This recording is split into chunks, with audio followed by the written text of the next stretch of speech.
Good morning. This is Senate Judiciary, Friday, March 12th, 2021, day of crossover, which means that we have a number of bills on the agenda. And we're starting with S3, an act relating to compensating to stand trial and insanity as a defense. We have documents and a change from Eric. If you want to post those changes, and so we can go over a potential final version.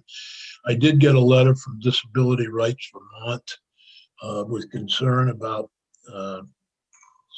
Section 3, and I'm inviting him to AJ Rubin to meet with the committee on next Tuesday to go over those concerns. If this bill is as proposed, sends out of here with a positive vote, it'll need to go appropriations. There's going to be money for Vermont legal aid, as well as money for the forensic working. So it will be by rule go to appropriations. So why don't we start with that, Eric? Sure. So should I go ahead and pull up the new draft? Yeah, please.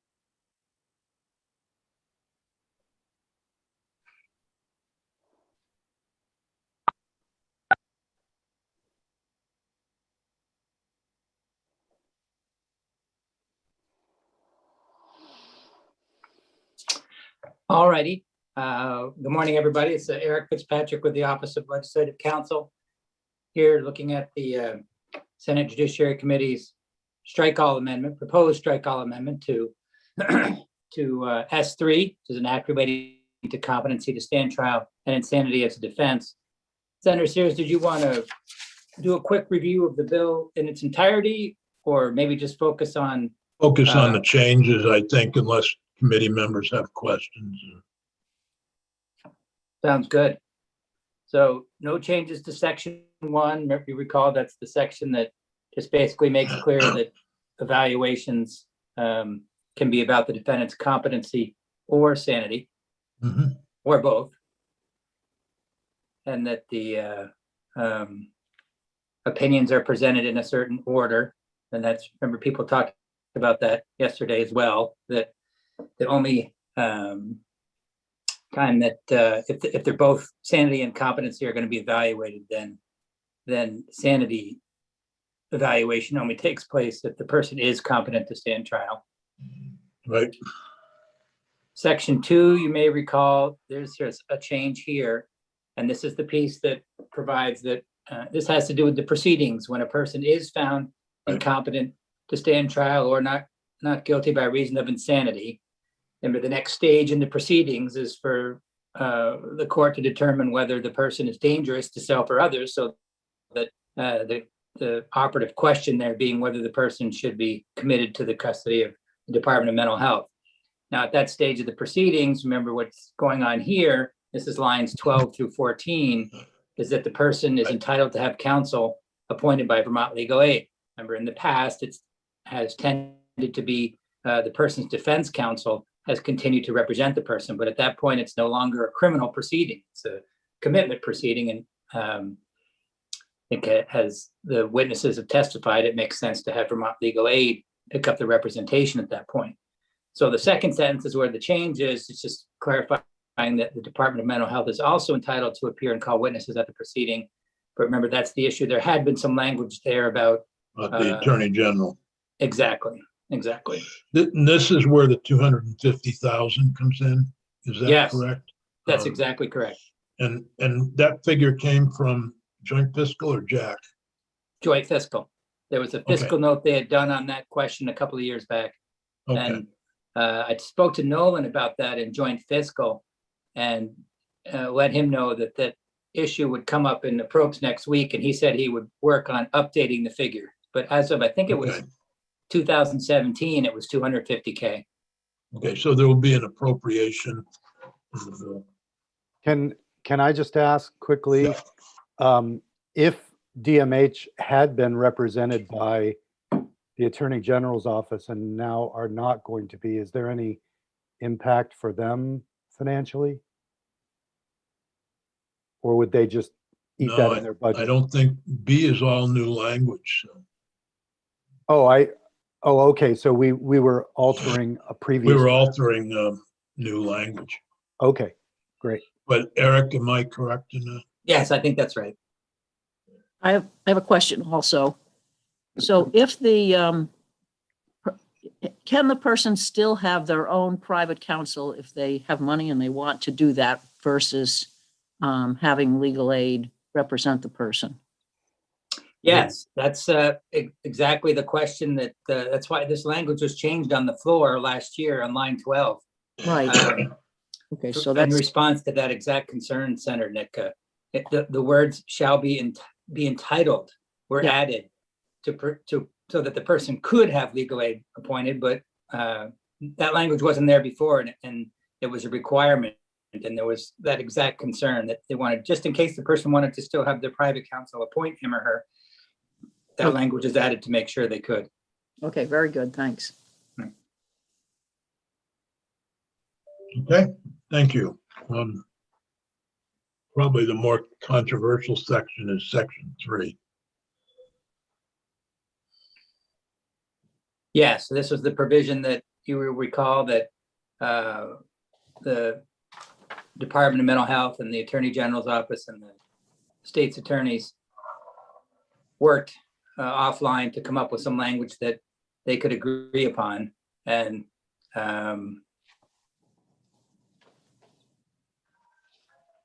there's still some highlighting in there, which I neglected to remove. Oh, that's all right. Otherwise, the language is as agreed to. So again, this is the provision regarding victims notice with respect to folks that have been committed after, and that's the initial sort of language that defines who this victims notice applies to and what cases. And you'll see that that's in 2A lines 7 through 12. So when does victims notice kick in? Well, it kicks in when a person is committed to the Department of Mental Health after having been found, and this is line 10, either not guilty by reason of insanity or incompetent to stand trial, provided the person's criminal case has not been dismissed. So remember, that was the issue that was discussed yesterday as well. Yeah. That it's not all competency, not all cases in which incompetency is found.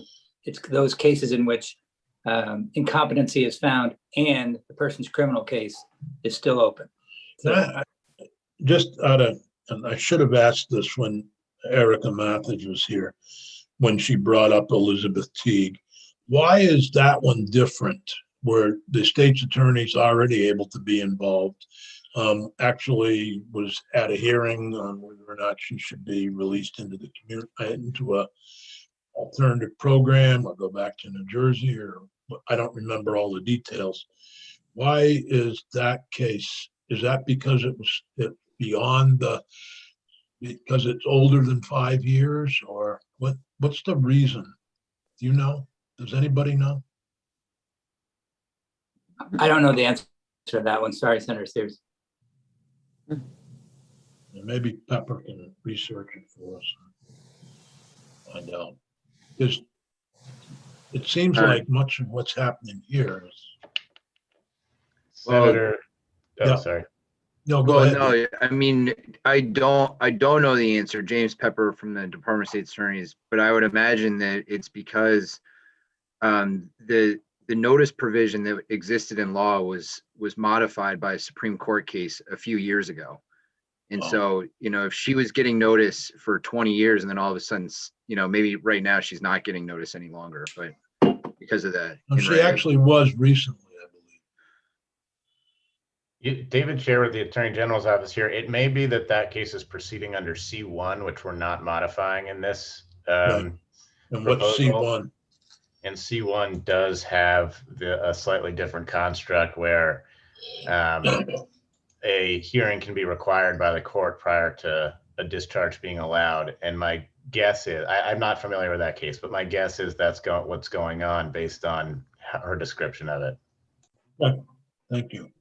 So can I ask a question on this? And I'm wondering with regard to if a case is dismissed, is there any notice at that time to the victim? I'm thinking about a couple of the Burlington cases that were dismissed and some were picked up again, but what happens then? What's the case for the victim? Do they get any notice? Anybody? David Chair with the Attorney General's office again. No, they would not in that case, not under the new, not under C2. It will be the state's attorney's responsibility to make decisions that are best for victims and community members. Well, there was certainly quite a bit of notice in those cases in Burlington. So, yeah, I would say that they would get notice at the time of the dismissal, but they wouldn't get any further notice. So the state's attorney would notify the victim that this person is going to be placed on an ONH and that we're going to dismiss the charges. Any further notice would not exist after that. Because there is no case Right. unless the Attorney General, in the case of at least one of the Burlington cases. This is Morning Fox, Deputy Commissioner, Department of Mental Health. I concur with both Attorneys Scheer and Pepper that in that circumstance, once the charges were dismissed, there would be notification at the dismissal. And then if charges were re-brought up again in kind of some of the similar cases in the new media, where the Attorney General's office has retaken up a case, reopening charges, then the notification process would begin again from our end. And just as a quick comment, just to be clear on the fiscal note, there would be some fiscal impact for the department as well. And between the legal aid fiscal note of $250,000 that Eric Fitzpatrick mentioned, there would probably be about a similar amount for DMH, both to cover more attorney costs for being in appearance at these hearings, as well as for the additional evaluations. Yeah. Okay. Thank you. Should we move forward, Senator Sears? Yes, please. All right.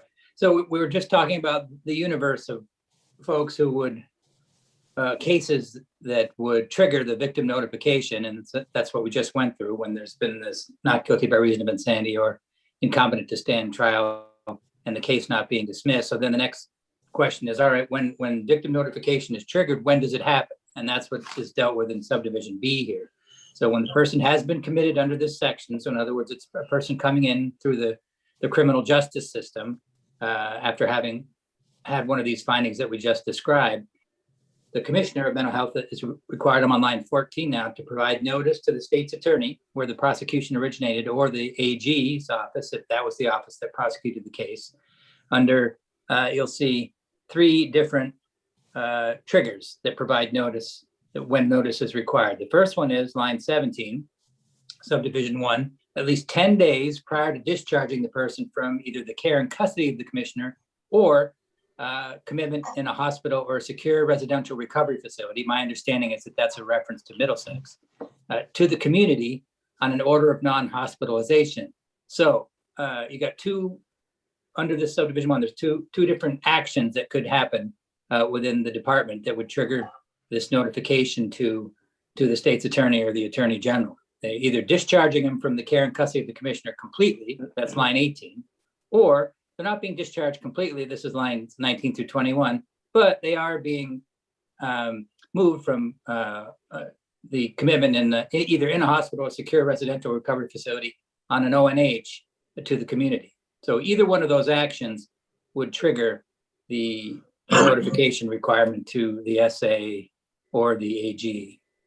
So that's the first trigger. The second one is subdivision 2, going on to page 6 now. At least 10 days prior to the expiration of a commitment order, if the commissioner doesn't seek continued treatment. So that's the situation where there has not been a formal discharge, but once the commitment order is reaching the end of its length, the commissioner is determining not to seek continued treatment. In other words, not to seek to hold the person within the care and custody of the department. And that kind of brings up the Supreme Court case that folks had been talking about, because the court had said that the notice was only required in case of a discharge. Well, deciding not to seek continued treatment is not strictly speaking a discharge.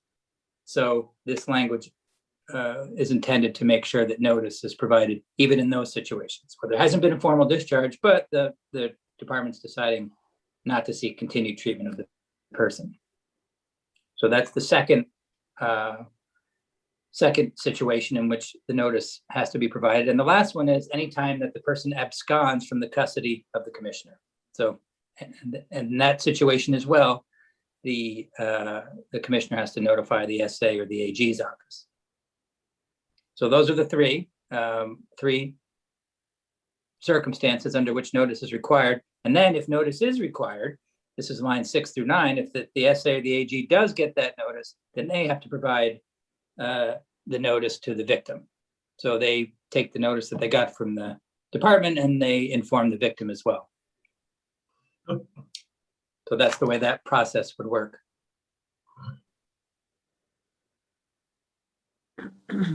Now, subdivision C rather is also dealing with the subject of notice, though it's a slightly different situation.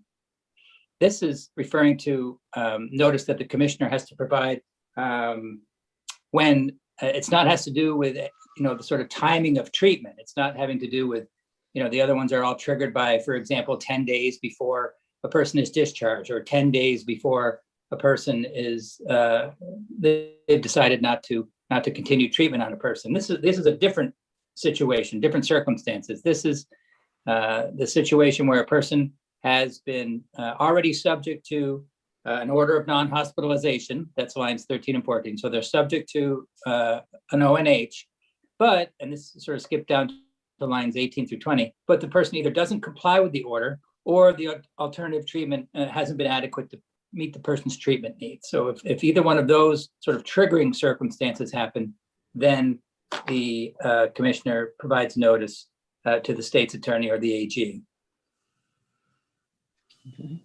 Senator Sears, can I ask a question? Sure. Eric, the construct of the notice requirement with the word "or" between the state's attorney's office and the attorney general's office, and the triggering mechanism that comes up with each is whether that office prosecuted the case. The incident that occurred this past year in Burlington, where the attorney general's office had dispute with the local state's attorney's office about prosecuting. Am I safe in assuming that if the state's attorney's office is the one that prosecuted the case, under this construct, notice would not be available to the attorney general whether or not they sought it?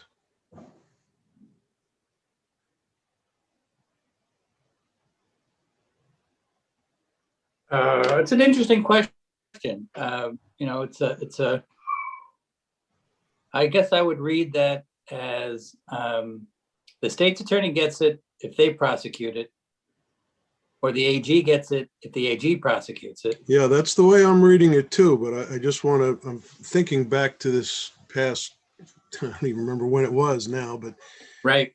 Sarah George made the decision not to prosecute and the attorney general decided to prosecute. And it just seems like there's a definite line of demarcation as to who is entitled to it. I just want to make sure everybody's on the same page with that. Right. Might be worth seeing what Attorney Scheer and Attorney Pepper have to say on that. I would almost read it as if in one of those rare circumstances where they're both involved, maybe they would both get notice, but say, because at different stages of that proceeding, they both prosecuted potentially. Well, I know how I'm reading it. I don't know how they're reading it, but maybe it's no big deal to them. I just want to make sure we're all on the same page. I guess we could ask the question, is this a big deal? David or Pepper? David Chair here. Oh, sorry. I'll go. I mean, I read it to the intent to me is pretty clear that it's whoever has the case should be getting notice. I understand Senator Benning's point. I think it's a careful reading and a reasonable point. I think that it's clear enough that the intent is that it's who is prosecuting the case should be getting notice. That I don't worry about it hugely, but I guess if the department felt differently or agreed with Senator Benning's reading of it, then we might have to do an amendment, because I think the common understanding here is that the entity prosecuting the case should be getting notice. Yeah, I certainly have no problem with that, David, but I think we're also putting a burden on the Department of Mental Health. If the AG's office calls up and says, I want notice, to me, this clearly says if it's the local state's attorney's office that is prosecuted, you're not getting that notice, and they in turn have a right to say no. Right. I think that it depends on how far the past tense, what the past tense here applies to. I think that my argument would be that once the Attorney General's office, if this were to happen again, which seems unlikely, but if the Attorney General's office were to take on a case like that, you could argue that they now are encompassed by that term prosecuted, by that past tense prosecuted, because they have made a decision to prosecute. But I understand the senator's point, and be open to clarification if others feel that'd be helpful. Why don't we look at this on Tuesday?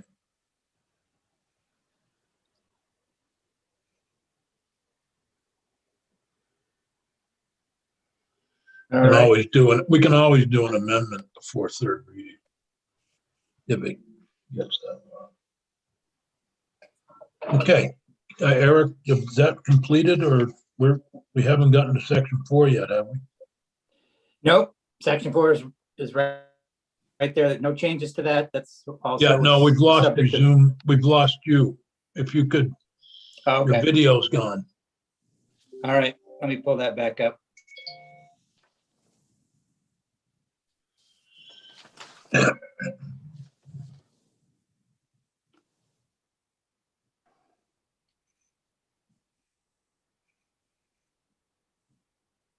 that visible to folks now? Yep, we're on section 4. Yep. Rule 16.1.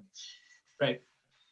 No changes to this. This was obviously. Yes, and everybody did get a copy of the Sherrill decision. Yes. Yes. No change in that section 4. Correct. Yeah, as I think everyone's understood pretty well that it shouldn't be a surprise to anyone if this ultimately gets litigated. There are different points of view from the prosecution and defense attorneys that you've heard from about whether or not this may pose constitutional problems, but the court can weigh in on that if and when that argument is presented. Section 5 is unchanged. Unchanged, correct? And then section 6 has a minor change, am I correct? Yes. 2 changes, actually. So this is the Forensic Care Working Group. And you see it's a long list of stakeholders. Senator Sears, you were wondering about members of the community. I see that on line 17, that's existed. That was not a change, but Vermont Care Partners has yeah, that's the designated agencies. Right. The addition here is on line 19. Crime victims representative appointed by the Vermont Center for Crime Victim Services. So that's it. That's new to this draft. And then the other new addition is, where are we here? Here we are. Lines 13 through 15 that you're looking at here. This is the standard Yep. language that we use, the per diem for people who aren't Yep. state employees. Right. I think that gets you the appropriations Yeah, committee. I'd like to make sure that there are 2 victims represented in this.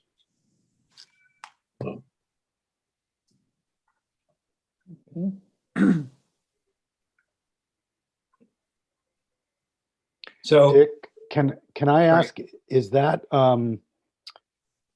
do we do that elsewhere in other committees? In other words, rather than having the victims' services representative have actual family members of victims? Yeah. We have done it, Okay, I think.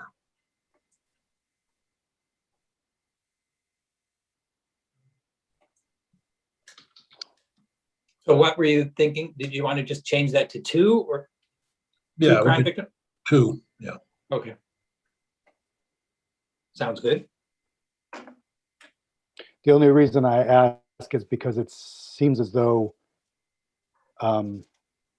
we might set a precedent where we would, in terms of any of these kinds of working groups, then have requests from victims' families to be on those working groups, using this as an example. This wouldn't necessarily be, it's the Center for Crime Victim Services is doing that.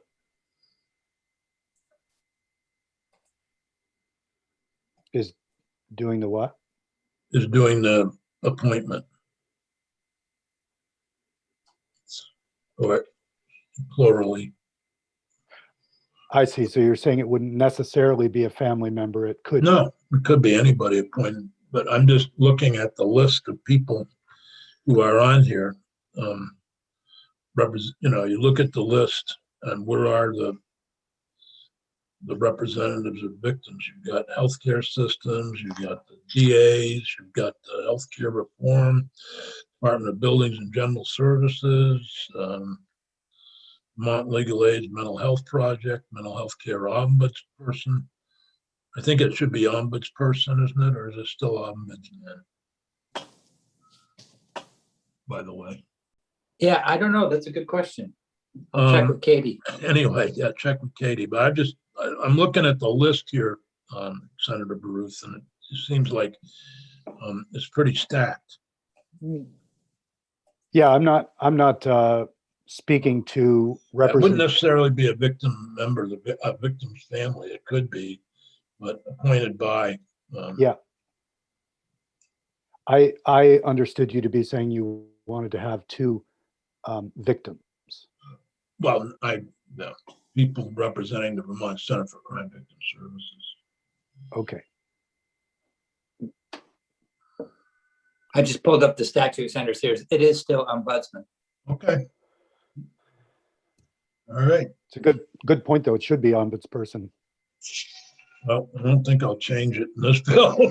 There's enough controversy here. Am I clear, Eric, or, and Jack or Morning Fox, feel free to chime in. It's section 2 that's the $500,000 ask, correct? Yes, I believe so, yes. And that's whether we do this language in B on page 3 or not. Is that correct? I'm just trying to answer the question when it gets to appropriation. Yeah, the appropriation is not connected to section 3. It's only connected to the Section 2. representation. Yes. Okay. And that creates that cost for mental health as well as Vermont Legal Aid? I'll defer to Morning on that, but I think he said that the Yes, it is. yes. Yes. Okay. So I just want to be able to zero in on that. And maybe when that appropriations gets put into the bill, it should reference that section. Yeah, absolutely. So shall we go ahead and put, for purposes of this bill? Yep. So we'll change the victim to 2 victims. Yep. And do you also want to add specific appropriation? Well, I think we probably should, to be honest with ourselves, Yep. that it would cost $500,000. It's estimated. We don't know. I mean, we could wait until, get the language for that until Tuesday if you wanted to. It's certainly up to the committee for, either way, it's fine with me. I'm just Okay, checking to make I think sure. we can take we can go back to a gallery, take the bill down and discuss in committee.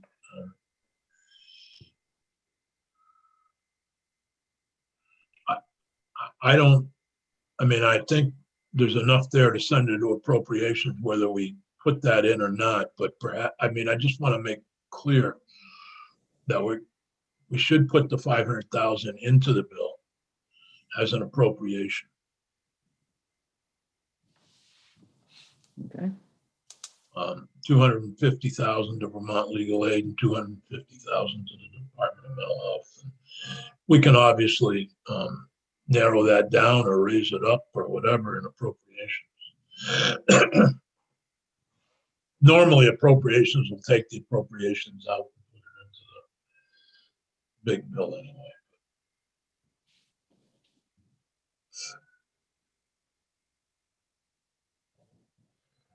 All right. Yep. Any other questions on S3? Can I just verify something? So the 2 victims or family members or whomever they decide, those persons are being appointed by or selected by the Vermont Center for Crime Victim Services. Victim Services. And just, I don't have all. It doesn't mean that it'd be a family member. Right. It's people selected. It could be Yeah. Chris Fenno and somebody else who represents it. It could be a victim. Okay.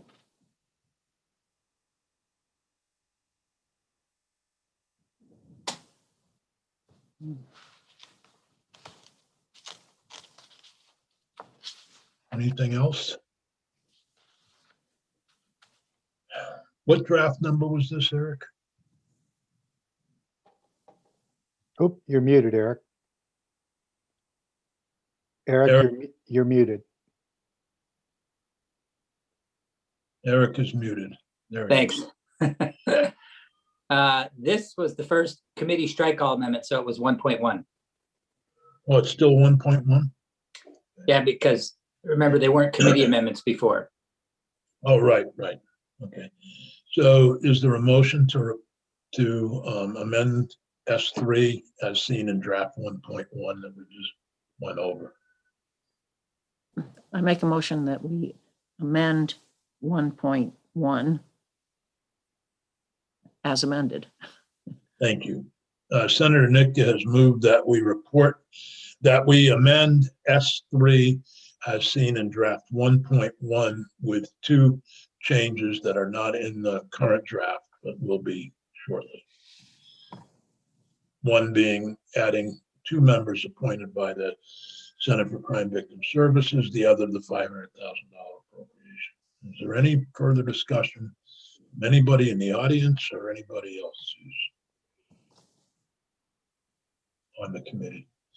If not, Peggy, could you please call the roll? Benning, Yes.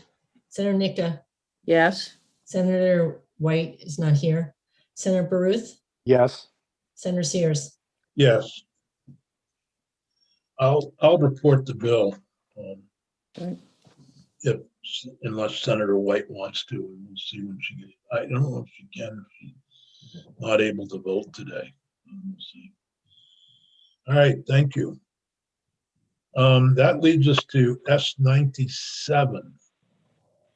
Thank you. Oh, wait a minute, we haven't voted on the bill. We only voted to amend the bill. Is there a motion to report the bill favorably as amended? So Make a moved. motion. Or go ahead, Al. Senator Baruch has moved that we report S3 favorably as amended. Is there further discussion? Alice, did you have something? No, that was just the motion. Oh, okay.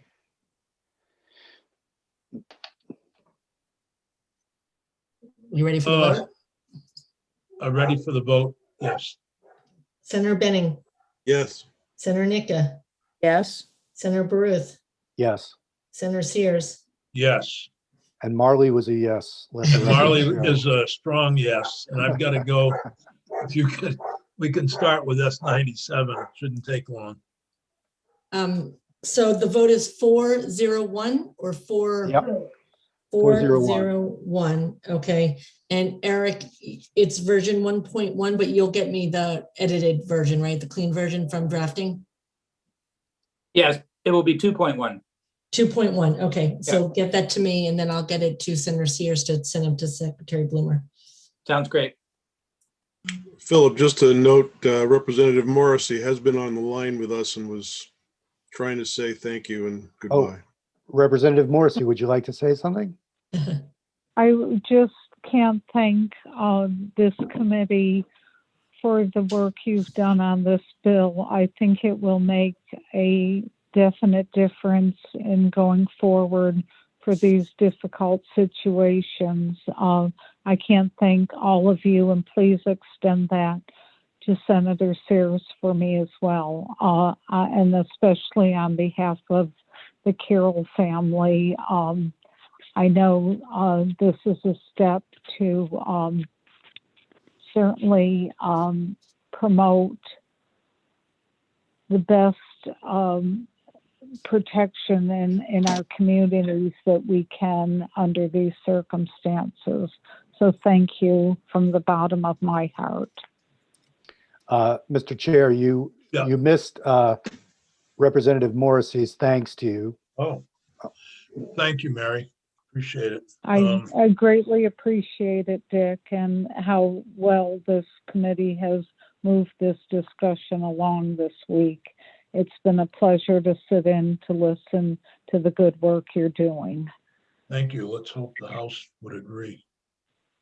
We'll have to work hard on that one for sure. I definitely will. Thank you. Thank you.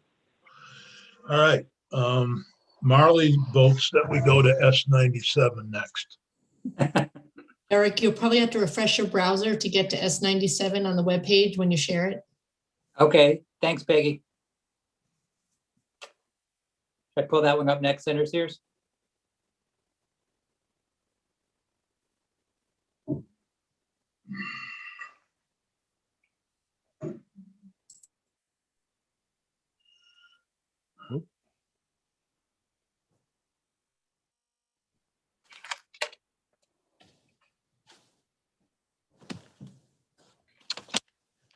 No, that was not proper.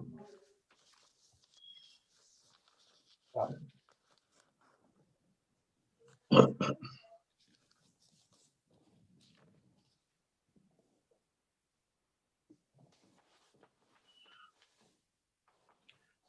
All right. 97. This is S97, as Senator Sears mentioned. This is the miscellaneous bill, this year's miscellaneous bill. There's only the bill that I walked through yesterday is actually identical to this one, with one very minor change. You see, the sunset repeals are all the same, RDAP and the diversion program changes, as well as spousal maintenance guidelines. And here's the change is in section 4. This is the Sentencing Commission's extension. You'll see on line 9. This extends the life of the Sentencing Commission, which is currently scheduled to sunset in July of this year. The bill, as introduced, had extended it to 2023, And here the proposal is to just extend it for 1 year from now to 2022. But other than that, no changes. The repeals to the civil retail theft statute is the same. Also, the repeal on the interesting statute the committee looked at regarding special emergency judges, that remains the same. Probate fees, Senator Sears, I passed that information along in our office to, turns out, looks like there is not going to be a fee bill this year. It's going to be folded into the various specific bills that are dealing with it, but I let the folks know in our office about the probate fees that are in the miscellaneous bill. You've got the Judicial Bureau jurisdiction issue that corrections based on an incorrect cross-reference and the fact that the labeling program no longer exists. And lastly, the correction to the provision that regarding roadside blood testing that this committee passed over the last couple of years, but because of the interaction with the T-bill and Act 64 had been inadvertently scheduled to sunset. So these are reenacted to make sure that the provisions won't sunset, but they're verbatim exactly the same as what you passed last time. All right. So, and this is a strike all amendment, even though there's only one change. Yes, exactly, to make it I thought easier. it was easy. I think it's easier to follow for people, that's all. I think so, especially because it's it's a miscellaneous bill with all these different topics. Right. Harder to explain unless they see it in front of them. All right. Thank you, Eric. Are there any Yeah. questions about any of the bill's provisions?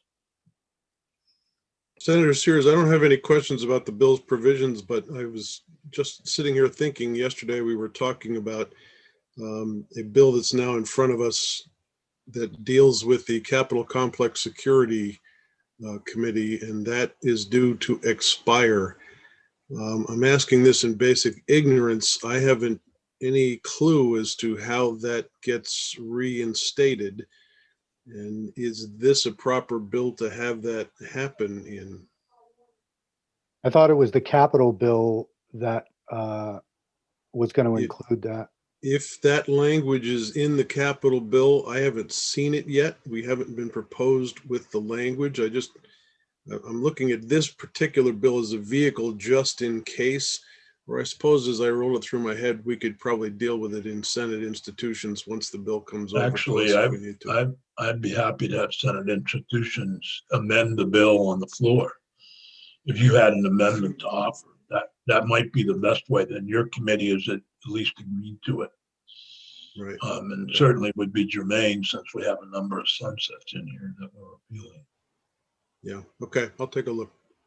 Just to provide a little background info as you consider how you want to approach it. I spoke with Becky Wasserman in our office, who's staffing the Capitol bill in the House, and her understanding was that Representative Emmons was intending to include that extension of the sunset. That doesn't mean you can't do it here as well. We certainly have done that many times to make sure you don't lose something. But just to give you that information. I don't think that's actually a bad idea. It's up to your committee, Senator Benning, but I don't have any problem with amending it on the floor. Well, I'm sure the language, if it's being presented to us as it comes over from the House, it will stay in there. I'm sure our committee is not going to try to remove it in any way, but let me think that through a little bit more. And if I pop up with an amendment, don't be surprised. No, I'm fine with that. Any further discussion? Senator White, Senator Nitka, I'm sorry. With regard to the child support guidelines, is that what we had in here? I'm just wondering what body revises those? That was the guidelines by the court, wasn't it, Eric? If I remember correctly.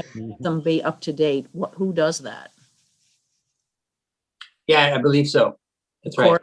Yeah, in compliance with the statute itself. The statute provides some of the factors that have to be considered. My recollection is that we did that in a bill that everybody agreed with, following the change, the the Trump tax cuts Right, caused right. that, and we needed to redo them. And this just extends those provisions. We sunsetted them because we didn't know if there would be a change. I think some of the tax cuts expire in a couple of years, and there may need to be another revision of those guidelines. I thought it was around, the guidelines were around alimony. I don't remember child support being in there. Am I remembering wrong? Judge Gerson just appeared and maybe could offer us a thought. And I missed the question. The question was, the alimony guidelines, I thought were a response, did I say child support? I didn't mean to. The alimony guidelines were a response to the Trump tax cuts, which, The latest revision was, yes. and Yes. so we're just extending those. We had put a sunset on because we expected there might be changes. Am I correct? I think there was originally a sunset, Senator, because folks weren't sure how these were going to play out. And I think the testimony has been from many individuals that they have been extremely effective. So the latest amendment, if you will, was to reflect the change in the tax laws under President Trump. But I would certainly advocate that remove the sunset because they are extremely effective tool for judges and attorneys in these I was issues. just trying to thank you. That my recollection of why we put a sunset on it, I guess, was different. I That's thought what, it was because some of the cuts were going to expire in 2029 or 2027. so can I just continue with, ask that one question again? So what about, I'm just wondering, who revises or brings them up to date, the amounts of money on the child support guidelines? Senator, I'm not sure, but I can look into that. I believe the Office of Child Support clearly is involved in that. That's under DCF, right? Right. So I'll be glad to look into that, but I just off the top of my head, I would hesitate to say who's involved in that. Okay. But clearly, the alimony guidelines were a project of judges and attorneys. But there's more involved in the guidelines, the child support guidelines. Mhm. But I'll be glad to follow that up. Okay, thank you.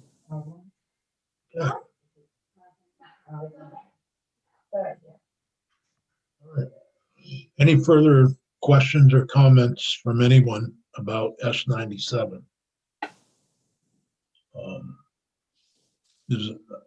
I'll move that we report S90.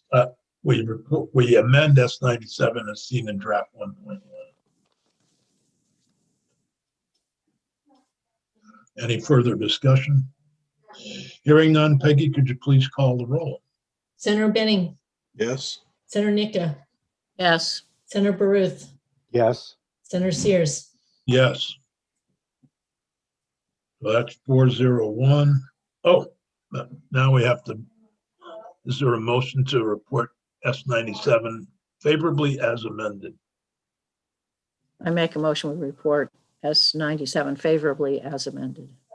Senator Nitka has moved that we report S97 favorably as amended. Peggy, is there any discussion? And then Peggy, would you please call the roll? Senator Benning, Yes. Senator Nika, Yes, Senator Baruth, yes. Senator Sears. Yes. Great. Senator Nitka, how would you like to report this? I would be willing to report it. I guess I'm feeling kind of lost again. Most of it's fine. The part where if it gets into questions about the testing on roadside and all that, Eric will give you that, the play-by-play of how this happened. It okay, does not change. I think the simplest answer is it doesn't change policy. It just corrects what had been done in two different bills. And the policy remains the same, that you can't, police officer can't take a blood or saliva test on the roadside. road. That was the provisions that were in, I believe, in both bills. And that's, am I correct on that? Eric? Yes, the exact same language that's passed previously, but inadvertently scheduled to sunset. But Senator Nick, I have a section by section summary of the bill that I can forward along to you to help with the floor report, and let me know if you have any questions after you take a look at it. Yeah, That would when you do the floor report, just blame the Transportation Committee, Specifically the chair. specifically the chair, and then that'll probably take care of it. Very good. I don't know, Alice, this is a challenge. It's all these repeals of sunsets. That's the kind of bill I'd probably put into verse. Just saying. I think it's a good idea if we take a 5-minute break to get back at 9:30 to deal with S30. Okay, great. And Eric, get the same thing. You'll send it to me when you get it back from drafting? Yes, will do, Peggy. Thanks. Yep. Question here. So if I submit it today, then I would have to do it on Tuesday. Is that correct? I think Wednesday. Wednesday, okay.